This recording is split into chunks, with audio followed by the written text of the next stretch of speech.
Live ప్రత్యేకంగా మీకోసం block buster entertainment ఇప్పుడే అమెజాన్ ప్రైమ్ లో చూడబట్టి కొత్త ఏపీ వర్సెస్ మొత్తం పరగల ఛాలెంజ్ ఆన్ ఊరనార పసుపు నెక్స్ట్ సంబర అసాధ్యం ఇప్పుడు సాధ్యం AP state interest తొలగిస్తారు.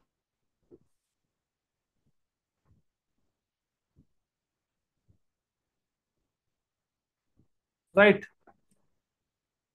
Coming to the another important topic in IS 106 is pneumonia coniosis and its preventive measure. What is the meaning of pneumonia coniosis? Pneumonia coniosis ante enti?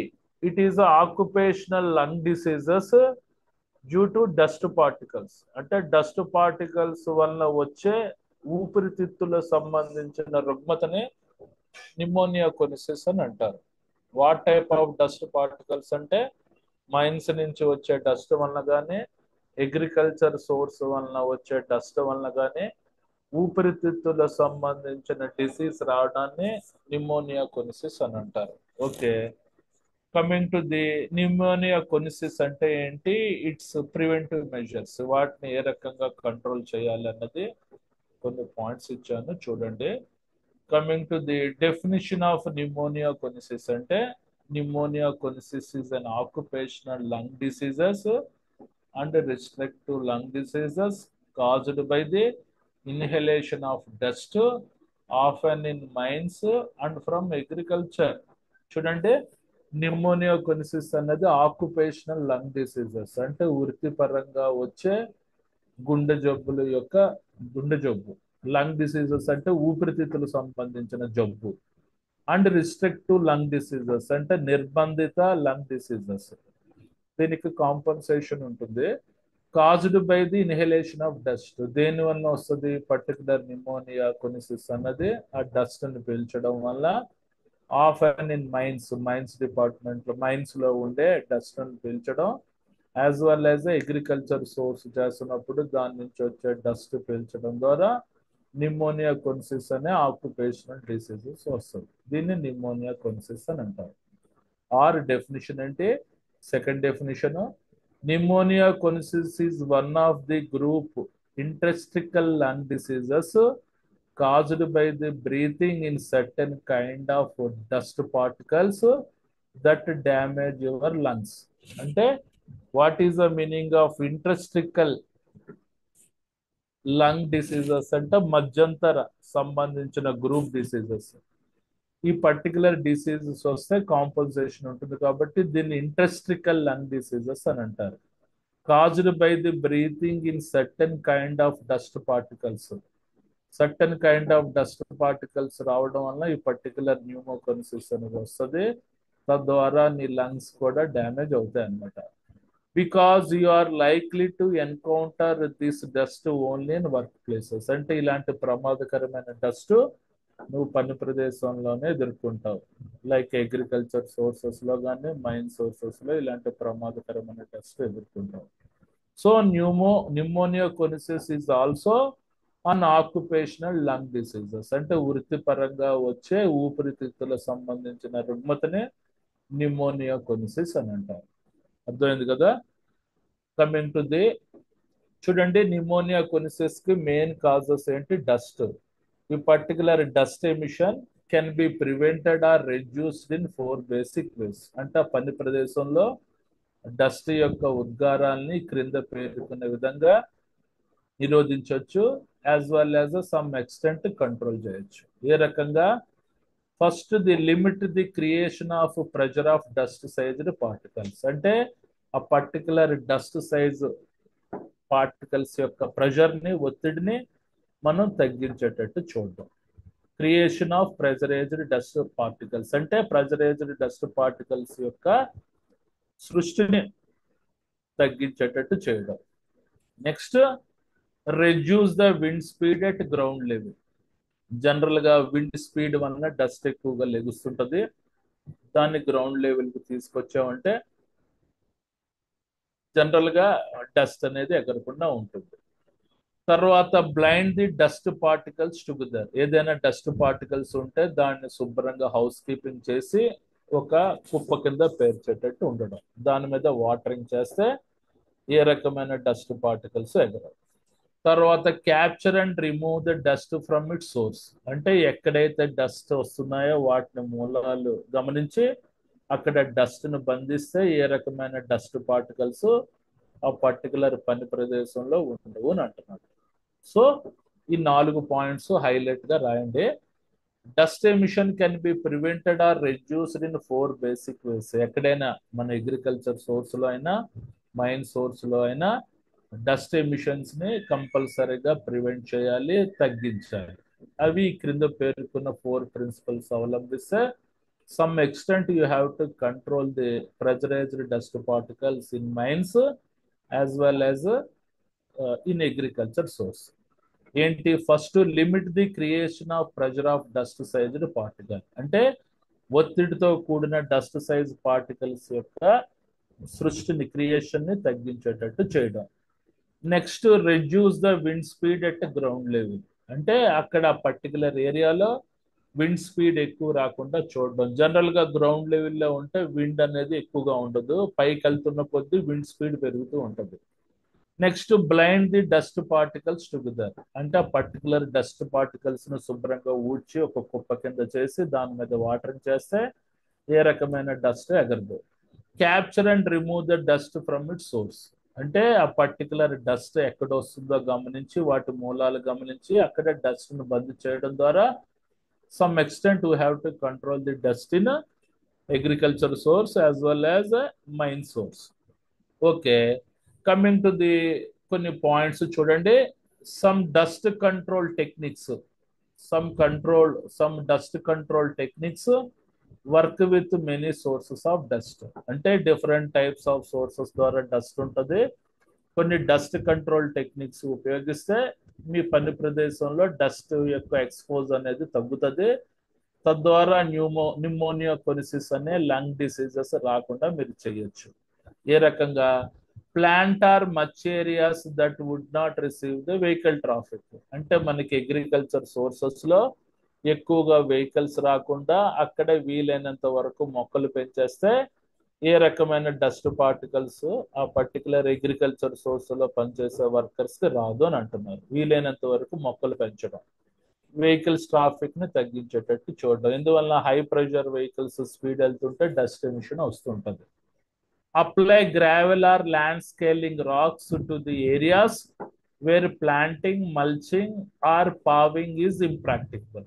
రెండో point మంచి point.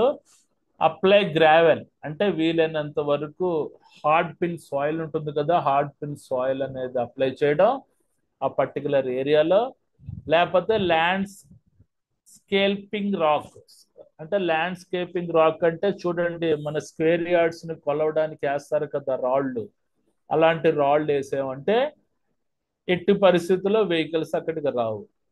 ఇప్పుడు where planting, mulching, paving is impractical. Planting అంటే మొక్కలు నాటడానికి అనువుగా లేని ప్రాంతంలో, mulching అంటే కప్పడానికి అనువుగా లేని ప్రాంతంలో, పావింగ్ అంటే సిసి రోడ్డు, యాస్ఫాల్ట్ రోడ్డు వేయని ప్రాంతాల్లో ఈ పర్టికులర్ గ్రావెల్, ల్యాండ్స్కేపింగ్ రాక్స్ వేసామంటే some extent we have to control the dust in agriculture source.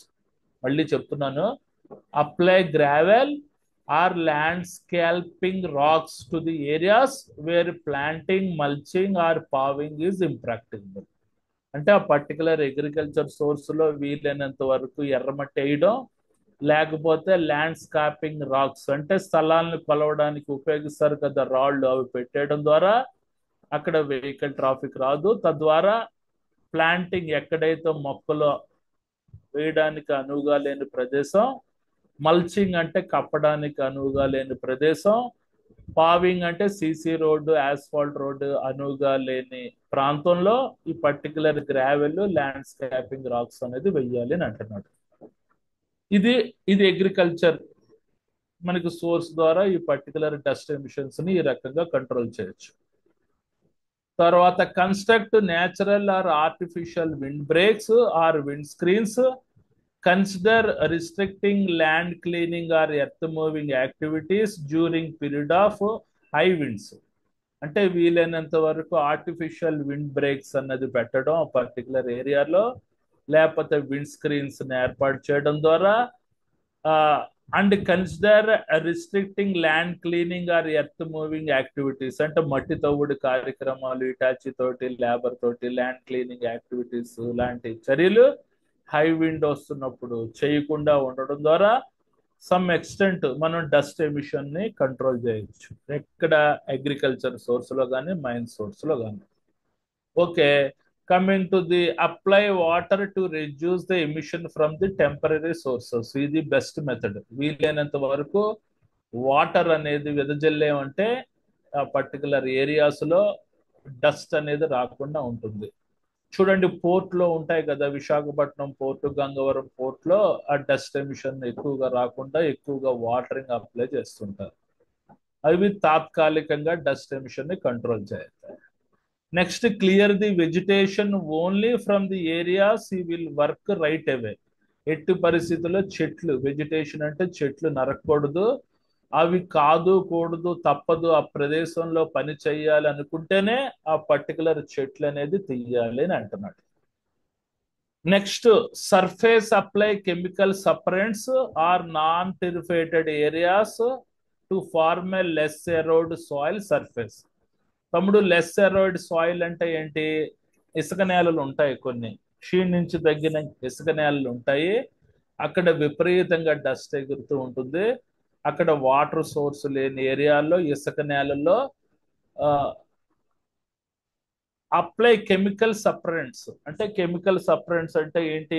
చూడండి, ఇవి ఒక రసాయనిక పదార్థాలు, అవి మనకి డస్ట్ ఎగరకుండా కాపాడుతాయి. It is an agent that tends to suppress or reduce the intensity rather than eliminating something ని కెమికల్ సపరెంట్స్ అని అంటారు. ఇవి వాడేమనుకో, పర్టికులర్ ఇసుక నేలల్లో లేకపోతే వాటర్ దొరకని నేలల్లో మన డస్ట్ ఎమిషన్ ని కంట్రోల్ చేస్తాయి. Coming to the next, capture and remove the dust from it sources. అంటే ఆ డస్ట్ వచ్చే మూలాలను గుర్తించి అక్కడ ఆ పర్టికులర్ డస్ట్ ను బంధిస్తే ఏ రకమైన డస్ట్ యొక్క ఉద్గారము ఉండదు అని అంటున్నారు. Coming to the last point, fast moving vehicle can stir up dust. అంటే వేగంగా వెళ్తున్న వెహికల్స్ వల్ల డస్ట్ ఎక్కువగా వస్తుంది. So reducing vehicle speed from 40 mph to 20 mph. 40 mph నుంచి 20 mph స్పీడ్ తగ్గిస్తే reduce the dust emission by 65%. అంటే స్పీడ్ తగ్గించామంటే వెళ్తున్న బళ్ళు దగ్గర మనకి 65% ఆఫ్ డస్ట్ ఎమిషన్ అనేది తగ్గుతుంది. Speed limit signs and enforcement can be reduce the speed. అక్కడ సేఫ్టీ సైన్స్ బోర్డు పెట్టామనుకో, స్పీడ్ లిమిట్ 20 mph అని పెడితే మనకి డస్ట్ ఎమిషన్ ఆ పర్టికులర్ మైన్స్ ఏరియాలో కానీ, పర్టికులర్ అగ్రికల్చర్ సోర్సెస్ ఏరియాలో కానీ, లేకపోతే అవుట్డోర్ ఏరియాస్ లో కానీ మనం డస్ట్ ఎమిషన్స్ అన్నది కంట్రోల్ చేయొచ్చు అని అంటున్నాడు. ఓకే, అయిపోయింది టాపిక్. ఇంకొకసారి రిపీట్ చేయనా, లేకపోతే can I go for another topic? ఇంకో టాపిక్ వెళ్ళిపోమంటారా? ఇది ఇంకోసారి రిపీట్ చేయమంటారా? Sir next topic. ఓకే, ఇది ఒకటిసారి బ్రీఫ్ గా చెప్తున్నాను. న్యూమోకానిసిస్ ఇస్ నథింగ్ బట్ ఇది ఒక ఆక్యుపేషనల్ లంగ్ డిసీజెస్. దేని వలన వస్తుంది? Inhalation of mines dust, agriculture dust పీల్చుకోవడం వలన ఈ పర్టికులర్ న్యూమోనియా కొనిసిస్ అనే ఆక్యుపేషనల్ లంగ్ డిసీజెస్ వస్తుంది. ఇది బ్రీఫ్ గా రిపీట్ వస్తుంది. సో ఇది ఫస్ట్ డెఫినేషన్, ఇది సెకండ్ డెఫినేషన్. ఇది రెండు క్లియర్ గా రాయాలి. Pneumonia consists is one of the group of interstitial lung diseases caused by the breathing certain kind of dust particles that damage your lungs, because you are likely encounter this dust only workplaces. పని ప్రదేశంలో ఇలాంటి dust ఎదుర్కొంటాం కాబట్టి pneumonia కొనిసిస్ అనేది ఇంటెస్టికల్ lung diseases. అంటే దీనికి compensation ఉంటుంది. ఈ pneumonia కొనిసిస్ ద్వారా ఎవరైనా చనిపోయినా కూడా అతనికి public liability insurance, employee state insurance act అనేది అప్లికబుల్ అయ్యి అతనికి లైఫ్ లాంగ్ పెన్షన్ వస్తుంది. అంటే కాంపన్సేషన్ వచ్చే ఆక్యుపేషనల్ డిసీజెస్ ని న్యూమోనియా కొనిసిస్ అని అంటారు. ఇది main mines dust, agriculture dust ద్వారా వస్తుంది. అది coming to the second point ఏం చెప్పాను చూడండి, మన dust emission can be prevented to reduce the 4 basic ways. అంటే నీ పని ప్రదేశంలో డస్ట్ యొక్క ఉద్గారాన్ని ఈ క్రింద పేర్కొన్న 4 విధాలుగా మనం కంట్రోల్ చేయొచ్చు. ఏ రకంగా? Limit or creation of pressure of dust sized particles, అంటే ప్రెషర్ ఆఫ్ ది డస్ట్ యొక్క సృష్టిని తగ్గించడం. Reduce the wind speed at ground level, అక్కడ విండ్ స్పీడ్ గ్రౌండ్ లెవెల్లో పట్టుకొచ్చేటట్టు చూడడం. Blind the dust particles together, ఆ పర్టికులర్ మనకి డస్ట్ పార్టికల్స్ శుభ్రంగా ఊడ్చి ఒక కుప్ప కింద పెట్టి దాని మీద వాటరింగ్ చేయడం. Capture and remove the dust from it sources, అంటే ఆ పర్టికులర్ డస్ట్ యొక్క మూలాన్ని చూసి ఆ పర్టికులర్ డస్ట్ రాకుండా బంధించేటట్టు ఉండడం. ఇవి రకరకాల టెక్నిక్స్ వాడతారు. కొన్ని టెక్నిక్స్ చెప్పాను. Some dust control techniques work with many sources of dust. ఏంటి? Plant are much areas that would not receive vehicle traffics, వీలైనంత వరకు ఆ పర్టికులర్ మొక్కలు పెంచేసి చెట్లు పెంచితే ఎట్టి పరిస్థితుల్లో వెహికల్ రాకుండా ఉంటుంది, తద్వారా డస్ట్ ఎమిషన్స్ ని కంట్రోల్ చేయొచ్చు.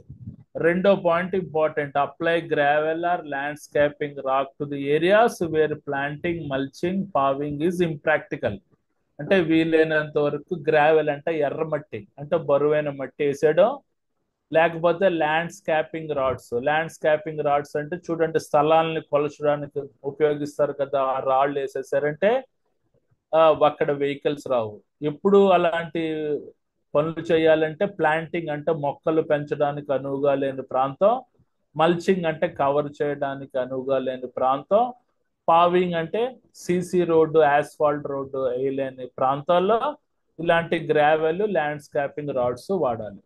తర్వాత విండ్ బ్రేక్స్ ఉపయోగించాలి, విండ్ స్క్రీన్స్ ఉపయోగించాలి. తర్వాత ఎట్టి పరిస్థితుల్లో ఎర్త్ మూవింగ్ యాక్టివిటీస్ అంటే మట్టి తవ్వుడు కార్యక్రమాలు ఇటాచీ తోటి కానీ మాన్యువల్ గా కానీ హై విండ్ గా ఉండేటప్పుడు చేయకూడదు.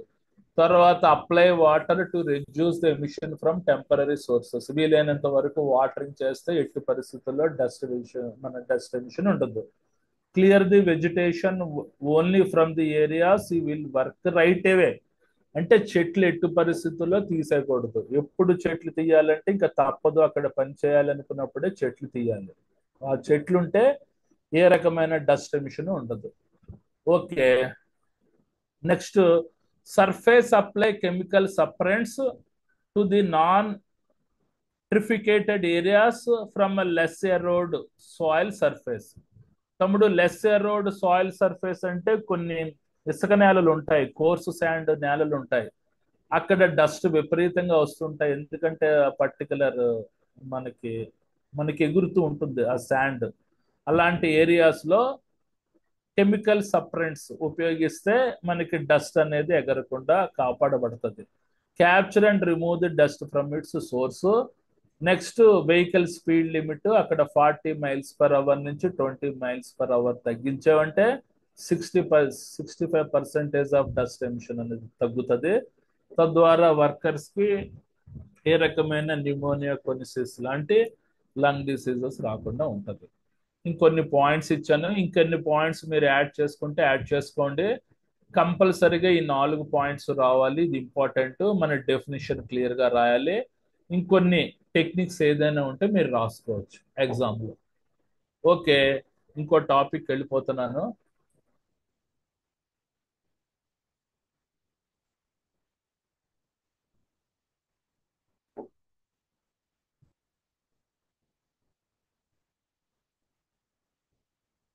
రైట్, చూడండి, ఇది కూడా ఇంపార్టెంట్ క్వశ్చనే. First aid techniques for suffocation, artificial respiration and toxic injection. అంటే చూడండి, సఫకేషన్ అయినప్పుడు ఏ రకమైన ఫస్ట్ ఎయిడ్ ట్రీట్మెంట్ చెయ్యాలి, ఆర్టిఫిషియల్ రెస్పిరేషన్ కృత్రిమ శ్వాస ఏ రకంగా ఇవ్వాలి, అండ్ టాక్సిక్ ఇంజెక్షన్ అంటే నోటి ద్వారా విషం తీసుకున్నప్పుడు ఏ రకమైన ఫస్ట్ ఎయిడ్ టెక్నిక్స్ వాడాలి. ఆల్రెడీ మీకు ఫస్ట్ ఎయిడ్ ప్రయారిటీస్ చెప్పాను. ఫస్ట్ ఎయిడ్ ప్రయారిటీస్ ఏంటి?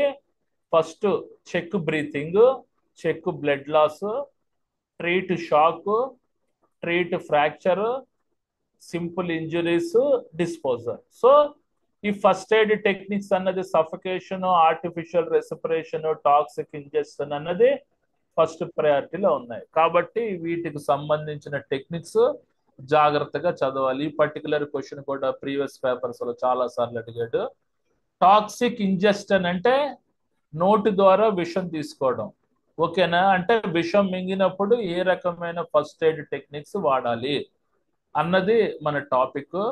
చూడండి, ఫస్ట్ ఎయిడ్ అంటే matter of common sense, application of mind, swift response.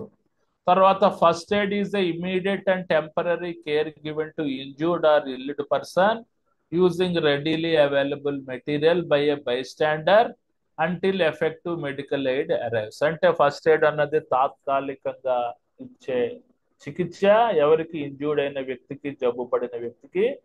దేని ద్వారా? రెడీలీ అవైలబుల్ మెటీరియల్స్ ద్వారా ఇస్తారు. ఆ పర్టికులర్ ఫస్ట్ ఎయిడ్ బాక్స్ లో ఉండే మెటీరియల్ మెడిసిన్స్ ద్వారా ఇస్తారు. ఇప్పటి వరకు అంటిల్ ఎఫెక్టివ్ మెడికల్ వచ్చే వరకు. సో ఇదనమాట first aid for artificial respiration. Artificial respiration అనేది ఏ రకంగా చేయాలి? ఓకే, చూడండి, కొన్ని ఇమేజెస్ ఉన్నాయి. డ్రోవింగ్ చేసినప్పుడు, మునిగిపోయినప్పుడు చేయడం. ఆర్టిఫిషియల్ రెస్పిరేషన్ అన్నది మౌత్ టు నోస్ మెథడ్. తర్వాత బ్యాక్ ప్రెషర్ ఆర్మ్ లిఫ్ట్, దీన్ని హోల్డర్ అండ్ నెల్సన్ మెథడ్ అని అంటారు. తర్వాత స్విలిస్టర్ మెథడ్, యాక్టివ్ ఎక్స్పిరేషన్. ఇది ఈ రకంగా ఆర్టిఫిషియల్ రెస్పిరేషన్ ఇస్తాం. Coming to the points, normal person breathe 15 to 18 times in 1 minute. అంటే నిమిషానికి 15 to 18 టైమ్స్ మనిషి అనేవాడు పీలుస్తాడు. First of all, we have to observe whether the victim can hear your words, can feel, can observe surroundings. Then artificial respiration technique is not applicable. ఎప్పుడైతే ఆ వ్యక్తి, ఆ జబ్బు పడిన వ్యక్తి నిన్ను గమనిస్తున్నాడో, అనుభూతి చెందుతున్నాడో, పరిసరాలని గమనిస్తున్నాడో, అలాంటి వ్యక్తులకి ఆర్టిఫిషియల్ రెస్పిరేషన్ టెక్నిక్ చేయకూడదు. చూడండి, victim of electric shocks, drowning and gas poisoning or choking have a difficulty in breathing and may stopping breathing together, then artificial respiration could save their life. అంటే ఎవరైతే వ్యక్తి ఎలక్ట్రిక్ షాక్ తీసుకున్నాడో, డ్రోవింగ్ అంటే swimming లో మునిగిపోయాడో, water లో మునిగిపోయాడో, gas poisoning అయిందో, అలాంటి వాళ్ళకి ఊపిరి తీసుకోవడం కష్టం అవుతున్న వ్యక్తులకు మాత్రమే ఆర్టిఫిషియల్ రెస్పిరేషన్ టెక్నిక్ చేసి వాళ్ళ యొక్క లైఫ్లు కాపాడేటట్టు ఉండాలి. Since most people die within 6 minutes after they stop breathing, so artificial respiration should begin as soon as possible after the breathing difficulty is noticed. అంటే జనరల్ గా ఊపిరి తీసుకొని వ్యక్తి, ఊపిరి ఆగిపోయిన వ్యక్తి 6 minutes లో చనిపోయే ఆస్కారం ఉంది. కాబట్టి అతను ఇమీడియట్ గా గమనించి ఎంత తొందరగా ఆర్టిఫిషియల్ రెస్పిరేషన్ చేస్తే ఆ వ్యక్తి అంత తొందరగా బయటపడతాడు. సో చూడండి, before starting artificial respiration technique call for emergency service. ఎందువలన? అత్యవసర పరిస్థితికి సంబంధించిన అంబులెన్స్ ని పిలవాలి. నువ్వు చేసినంత మాత్రాన అతను బతుకుతాడు అనేది లేదు. సో ఆర్టిఫిషియల్ రెస్పిరేషన్ చేసే ముందు ఇమీడియట్ గా ఎమర్జెన్సీ సర్వీస్ ని పిలవాలి. There are 3 methods are used in artificial respiration. 3 methods ఉన్నాయట. Mouth to mouth or mouth to nose method, ఇది most common method. Chest pressure arm lift. అంటే చెస్ట్ ప్రెషర్ ఆర్మ్ లిఫ్ట్ అంటే చూడండి, మనకు ఆ వ్యక్తిని వెల్లికలా పడుకోబెట్టి వీపు మీద చెయ్యాలి. అర్థమైందా? ఇది డ్రైవింగ్, స్విమ్మింగ్ పూల్ లో మునిగిపోయి, సారీ, ఇది మనకి చెస్ట్ ప్రెషర్ ఆర్మ్ లిఫ్ట్. అంటే ఆ వ్యక్తిని నిలువుగా పడుకోబెట్టి ఆ పర్టికులర్ లంగ్స్ మీద మనం ఇట్లా నొక్కుతూ ఉండాలన్నమాట. దాన్ని సిల్వెస్టర్ మెథడ్ అని అంటారు. ఇదే యాక్టివ్ గా ఎక్స్ప్రెషన్ చేయాలి. ఇది బ్యాక్ ప్రెషర్ ఆర్మ్ లిఫ్ట్ అనేది ఆ వ్యక్తిని వెల్లికిలా పడుకోబెట్టి వీప్ మీద నొక్కాలి. ఇది స్విమ్మింగ్ పూల్ లో మునిగిపోయిన వ్యక్తికి మనకి ఈ రకమైన ఫస్ట్ ఎయిడ్ ట్రీట్మెంట్ చేయాలి. Okay, and back pressure arm lift. The most practical method is mouth to nose method. ఎక్కువగా మౌత్ టు నోస్ మెథడే మన ఆర్టిఫిషియల్ రెస్పిరేషన్ మెథడ్ లో ఎక్కువగా వాడతారు. Okay, right. Coming to the next point, first aid for suffocation. Suffocation అంటే ఊపిరి ఆడినప్పుడు ఏ రకమైన ఫస్ట్ ఎయిడ్ ట్రీట్మెంట్ చేయాలి? First ensure a patient airway, మంచిగా ఫ్రెష్ ఎయిర్ వచ్చేటట్టు చూడాలి ఆ వ్యక్తికి. Check for the respiratory rate, అంటే ఊపిరి ఎలా తీసుకుంటున్నాడు అన్నది చెక్ చేయాలి ఎప్పుడు ఆ వ్యక్తికి సఫకేషన్ అయినప్పుడు. Check for levels of cyanosis, అంటే అతని బాడీ మొత్తం నీలి రంగులో మారుతుందో లేదో గమనించాలి. ఒకవేళ నీలి రంగులో మారుతుందంటే ప్రమాదంలో పడినట్టే. In case of drowning, tilt one side with head down. ఒకవేళ స్విమ్మింగ్ పూల్లో కానీ వాటర్లో కానీ మునిగిపోతే ఆ వ్యక్తిని వెల్లికిలా పడుకోబెట్టి హెడ్ అనేది డౌన్ చేయాలి. Next, asphyxia caused due to the swelling of the throat or asthma make victim sit. చూడండి, ఆ వ్యక్తి ఉక్కిరి బిక్కిరి అవుతున్నాడు, అతన్ని ఎట్టి పరిస్థితుల్లో పడుకోబెట్టకూడదు. ఆస్మా ఉన్న వ్యక్తులకి, ఆస్పిసికేషన్ ఎఫెక్ట్స్ ఉన్న వ్యక్తులకి పడుకోబెట్టకూడదు, కూర్చోబెట్టాలి. Upright and ensure the fresh air వచ్చేటట్టు అతనికి తగిలేటట్టు చూడాలి. In case of suffocation by the gases, remove the victim as soon as possible, let him breathe fresh air. అంటే ఆ పర్టికులర్ సఫకేషన్ అనేది వాయువుల వలన అవుతే ఆ ప్రదేశం నుంచి అతన్ని తీసుకొని వచ్చి ఫ్రెష్ ఎయిర్ అతనికి తగిలేటట్టు చూడాలి. For all victims, lose the clothing surrounding neck. ఈ నెక్ దగ్గర బటన్స్ ఇప్పేసి ఆ నెక్ ఏరియా ఫ్రీ చేసేటట్టు చూడాలి. If breathing get restored, give a SIP of cold water. Normal గా ఊపిరి పీలుస్తుంటే అతనికి కోల్డ్ వాటర్ ఇవ్వాలి. If breathing does not restore, అప్పటికి ఊపిరి తీసుకోవడం కష్టం అవుతుంటే స్టార్ట్ ఆర్టిఫిషియల్ రెస్పిరేషన్. నోట్లో నోరు పెట్టి కానీ ముక్కులో నోరు పెట్టి కానీ వదాలి. ఇది సఫకేషన్ అయిన వ్యక్తులకి ఈ రకమైన ఫస్ట్ ఎయిడ్ ట్రీట్మెంట్ చేయాలి. ఓకే, ఇప్పటికి 2 చెప్పాను. ఏంటేంటి చెప్పాను? First aid for artificial respiration చెప్పాను, తర్వాత ఫస్ట్ ఎయిడ్ ఫర్ సఫకేషన్ చెప్పాను, తర్వాత మనకి important first aid for toxic ingestion. అంటే విషం తాగినప్పుడు ఏ రకమైన ఫస్ట్ ఎయిడ్ తీసుకోవాలి. విషం తాగినప్పుడు ఏ రకంగా తీసుకుంటాం అంటే, జనరల్ గా నోటి ద్వారా విషం మింగినప్పుడు ఏ రకమైన ఫస్ట్ ఎయిడ్ ట్రీట్మెంట్ చేయాలంటే, seek immediate medical help for poisoning by the swallowing. అంటే నోటు ద్వారా విషం మింగితే ఇమ్మీడియట్ గా అతనికి మెడికల్ హెల్ప్ చేసేటట్టు ఉండాలి, లేకపోతే బతకడం. Check the monitor the person's airway breathing. Check the monitor the person's airway breathing and pulse if necessary. Begin and rescue breathing and CPR. అంటే చూడండి, విషం మింగిన వ్యక్తికి ఎట్టి పరిస్థితుల్లో ఆర్టిఫిషియల్ రెస్పిరేషన్ ఇవ్వకూడదు. నోట్లో నోరు పెట్టి ముక్కులో నోరు పెట్టి చేయకూడదు, ఆ పాయిజన్ మీకు అంటుకుంటుంది. డాక్టర్ వచ్చిన తర్వాత ఆ పర్సన్ యొక్క పల్స్ రేట్ గమనించాలి, ఆ తర్వాత ఎంతవరకు డ్యామేజ్ అయ్యాడో గమనించి, ఇంకా చనిపోతుంటే తప్పదనుకుంటే సిపిఆర్ చేయాలి, కార్డియో ప్రిలిమినరీ రెస్క్యూషన్ చేయాలి, అంటే గుండెలకి ఎలక్ట్రిక్ షాక్ ప్రొవైడ్ చేయడం. ఇది ఫస్ట్ ఎయిడ్ పర్సన్స్ చేయకూడదు, డాక్టర్స్ మాత్రమే చేయాలి. So coming to the third point, try to make sure that person has indeed been poisoned. It may hard to tell. Some signs include chemical swelling, breath burns around the mouth, difficulty in breathing, vomiting or unusual odors on the person, if possible to identify the person. అసలు అతను విషం మింగేడా లేదా అన్నది ఎలా తెలుసుకుంటాం అంటే, కొన్ని science ఉంటాయట. ఏ రకంగా? కెమికల్ స్మెల్లింగ్, అతను నోటి నుంచి రసాయనిక పరమైన వాసన వస్తుంటది. ఆ పర్టికులర్ రైతులు ఉంటారు కదా, పురుగుల మందు తీసుకుంటారు, ఆ వాసన వస్తుంది. Breath burns around the mouth, అంటే చూడండి, నోరు చుట్టూరు మూతి చుట్టూరు కాలిపోయి ఉంటుంది. ఆ తర్వాత మన డిఫికల్టీ ఇన్ బ్రీతింగ్, అంటే ఊపిరి తీసుకోవడం కష్టం అవుతుంది. ఓకే, వామిటింగ్, అతను వాంతి చేసుకుంటాడు.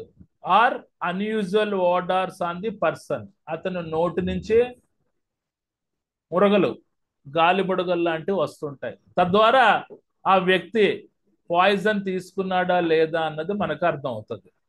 చూడండి, next, do not make a person throw up unless told to do by a poison control or health care professional. అంటే విషం మింగి పడిపోయిన వ్యక్తికి ఎట్టి పరిస్థితుల్లో అతను బాడీ మూవ్మెంట్ చేయకూడదు. ఇమీడియట్ గా హెల్త్ కేర్ ప్రొఫెషనల్ కి మనం ఫోన్ చేసి అతన్ని పిలిచేటట్టు ఉండాలి. Okay, next, if person wants clear the person's airway, wrap a cloth around your finger before cleaning out the mouth and throat and save the warmth.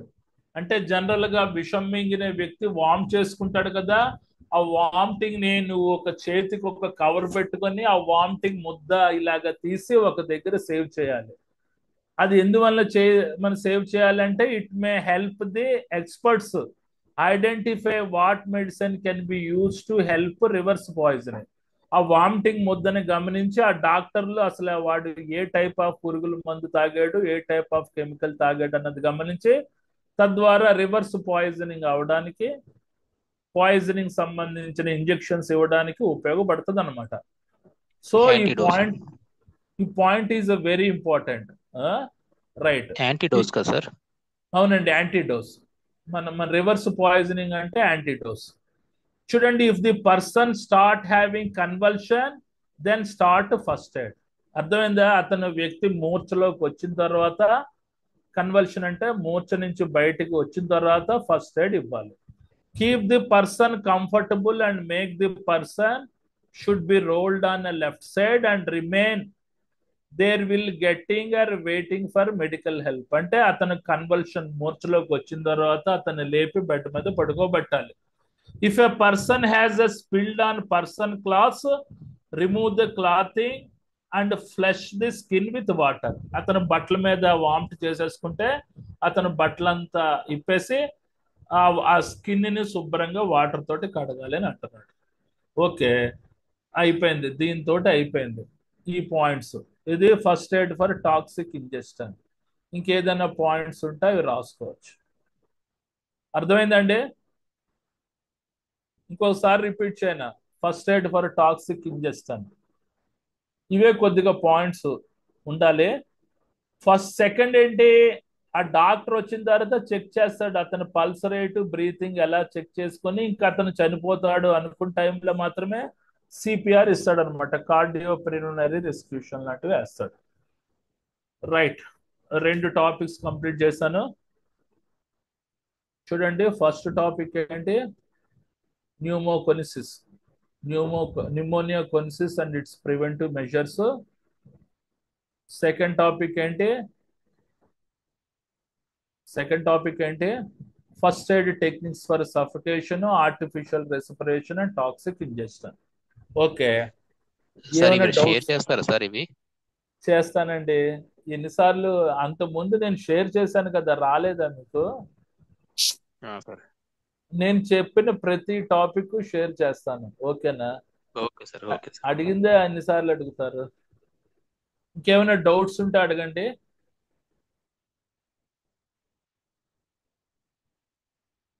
First aid technique అంటే suffocation అంటే ఊపిరి ఆడినప్పుడు, artificial respiration అంటే కృత్రిమ శ్వాస, మరియు toxic injection అంటే విషం తీసుకున్నప్పుడు ఏ రకమైన ఫస్ట్ ఎయిడ్ ట్రీట్మెంట్ చేయాలి. ఓకే, ఇది ఒకసారి మనం డిస్కస్ చేసుకుందాం. ఇది first aid for toxic injection అంటే విషం తీసుకున్నప్పుడు ఏ రకమైన ఫస్ట్ ఎయిడ్ తీసుకోవాలి. ఓకే, చూడండి, విషం తీసుకున్నప్పుడు ఏ రకమైన ఫస్ట్ ఎయిడ్ తీసుకోవాలంటే seek immediate medical help for poisoning by swallowing. అంటే నోటు ద్వారా విషం తీసుకున్నా, పురుగుల మందు తీసుకున్నా ఇమీడియట్ గా ఆ వ్యక్తికి మెడికల్ హెల్ప్ వచ్చేటట్టు ఉండాలి. Check the monitor the person's airway breathing and pulse if necessary. Begin rescue breathing and CPR. అంటే ఆ వ్యక్తి అంటే డాక్టర్ వచ్చిన తర్వాత ఆ వ్యక్తిని పర్యవేక్షిస్తాడు. అతను బ్రీతింగ్, అతను పల్స్ చెక్ చేస్తాడు. పల్స్ లో ఏదైనా ప్రమాణం తక్కువైనా, బ్రీతింగ్ లో ప్రమాదం కనిపించినా ఇమీడియట్ గా కార్డియో ప్రిలిమినరీ రెస్క్యూషన్ ఇస్తాడు ఆ పర్టికులర్ డాక్టర్ కానీ, ఆ పర్టికులర్ మెడికల్ పర్సన్ కానీ. మీరు ఎట్టి పరిస్థితుల్లో సిపిఆర్ చేయకూడదు. ఈ క్రింద పేర్కొన్న పాయింట్స్ చేయాలి. ఏవి? Try to make sure that the person has indeed been poison. It may hard to tell. Some signs include chemical smelling, breath burns around the mouth, difficulty in breathing, vomiting, or unusual odours on the person if possible identify the person. అంటే ఆ వ్యక్తి poisoning తీసుకున్నాడని మనకి ఎలాగ అర్థమవుతుంది? అతను నోటి ద్వారా chemical smelling, రసాయనిక పరమైన వాసన వస్తుంది. Breath burns around mouth, mouth చుట్టూరు కాలిపోయి ఉంటుంది. డిఫికల్టీ ఇన్ బ్రీతింగ్, ఊపిరి తీసుకోవడం కష్టం అవుతుంది. వామిటింగ్ చేసుకుని ఉంటాడు. అన్యూజువల్ ఓడర్స్ అంటే నోటి నుంచి బుడగలు లాంటివి వస్తుంటాయి, వాసన లాంటివి. అప్పుడు ఈ వ్యక్తి పాయిజన్ తీసుకున్నాడు అన్నది మనకి అర్థం అవుతుంది. తర్వాత do not make a person throw up unless told to do by a poison controller health care professional కి ఫోన్ చేయాలి. తర్వాత చూడండి, if a person vomits clear the person airway, wrap the cloth around your fingers before cleaning out mouth or throat. అంటే ఆ వ్యక్తి వామ్ చేసుకుంటే నీకు plastic cover వేసుకొని ఆ వామిట్ ఎత్తి దాన్ని సేవ్ చేయాలి. అప్పుడు ఆ medical helper, particular medical person వచ్చి దాన్ని చెక్ చేసి రివర్స్ పాయిజనింగ్ ఇస్తాడు. అర్థమైందా? దాని ద్వారా ఆ వ్యక్తి బతుకుతాడు. If the person start having convulsion అంటే మనం మూర్ఛ నుంచి వచ్చిన తర్వాత అప్పుడు మాత్రమే ఫస్ట్ ఎయిడ్ చెయ్యాలి. Keep the person comfortable and make the person should be rolled on left side and remain there will getting or waiting from the medical help. ఆడిని లేపి ఒక మంచం మీద కూర్చోబెట్టి జాగ్రత్త చూసుకోవాలి, ఎప్పుడు కాన్షియస్ నుంచి బయటకు వస్తే. If a person has a spilled on the person cloth, remove the clothing and flush the skin with water. Immediate గా బట్టల మీద వామ్ చేసుకుంటే ఆ బట్టలన్నీ తీసేసి ఆ స్కిన్ శుభ్రంగా వాటర్ తోటి కడిగేటట్టు ఉండడం. ఇవి ఓకే, రైట్, జాగ్రత్తగా రాయండి. ఓకేనండి, మళ్ళీ నెక్స్ట్ వీక్ కలుద్దాం. రైట్ సార్ ఇంకా ఎన్ని క్లాసెస్ ఉండొచ్చు సార్ ఇవి? ఇవి అయిపోయిందండి, 106 అయిపోయింది. నెక్స్ట్ వీక్ నుంచి 107 స్టార్ట్ చేస్తాను. Okay sir. Okay sir. ఏమండి ఎక్కువ చెప్తున్నానా? లేదు సార్, క్లియర్ గానే ఉంది. ఇంపార్టెంట్ క్వశ్చన్స్ అన్ని డిస్కస్ చేస్తున్నానండి, అంతకు మించి ఏం చేయట్లేదు నేను. అన్ని ఇంపార్టెంట్ Okay. క్వశ్చన్స్ డిస్కస్ చేస్తున్నాను. సరేనా? Okay. ఉంటాను. Okay, good Okay. Okay sir, thank you. Good night sir.